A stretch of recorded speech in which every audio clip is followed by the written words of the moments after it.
Clayton, hand down and put it in your pocket, both of them.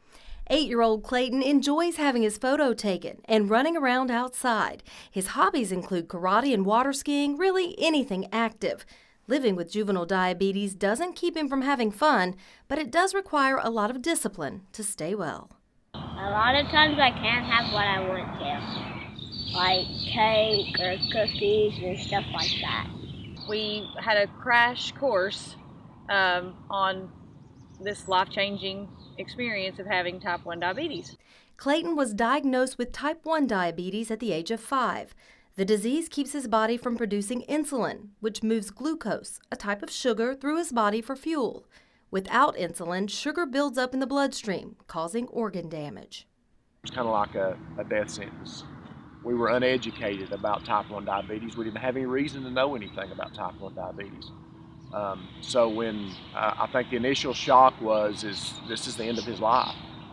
Clayton's pediatrician referred the family to Children's Hospital and pediatric endocrinologist Dr. Carmen Tapiador. We found out that it was not going to be life-threatening as long as we did everything to take good care.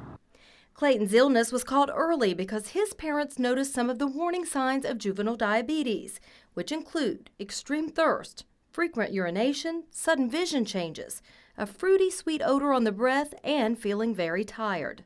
We knew that we couldn't fix it alone. We had to have Dr. Tapiador and Children's to help us get there, and they've done a wonderful job. And we've talked over and over how blessed we are to be in Knoxville, to be right here at Children's.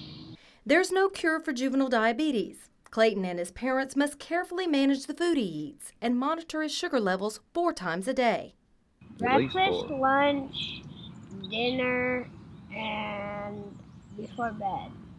He didn't have to change so much about his diet, but it's a lot about counting the carbs that he has and making sure he has the right amount of insulin for the food that he does take in. Clayton explains how an insulin pump helps keep his blood sugar levels regulated. And it sends it to the pump and goes into your body, instead of a shot where you have to measure it out and everything.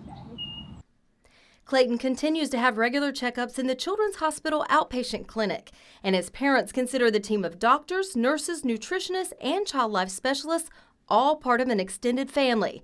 They all have one goal in mind: keeping their little boy happy and healthy. They could just talk to you, and they felt what we were going through, and you could see that they were compassionate about what they were doing. Preferred by kids, trusted by parents, staffed by experts. Not just a hospital, Children's Hospital.